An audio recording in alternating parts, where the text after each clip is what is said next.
আপনি ওই ছেলেটার কথা চিন্তা করেন, হাফেজ, আপনারা ভিডিও দেখছেন, রিফিউজি ক্যাম্পের ভিতরে আগুনে পড়ে মারা গেছে।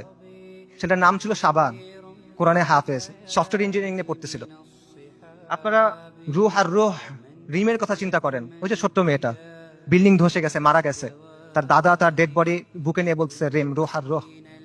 তার কথা চিন্তা করেন, তাদের কষ্টের কথা চিন্তা করেন। আপনি ওই বাবার কথা চিন্তা করেন যে সে বিস্কিট কিনতে গেছিল বাচ্চার জন্য, ফিরে এসে দেখে তার স্ত্রী সন্তান মারা গেছে।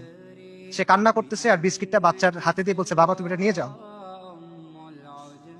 আপনি মার কথা চিন্তা করেন যে বাচ্চার জন্য আটা আনতে গেছে, কারণ বাচ্চা ক্ষুধায় কাঁদতেছে, বুঝে না তো, আটা আনতে গেছে, এসে দেখে সবাই মারা গেছে।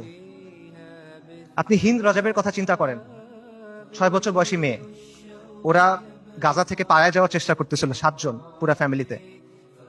ইসরায়েলি ট্যাঙ্ক ওদের ঘিরে ফেলছে, গুলি করছে, সবাই মারা গেছে, ও বেঁচে আছে। তখন রেড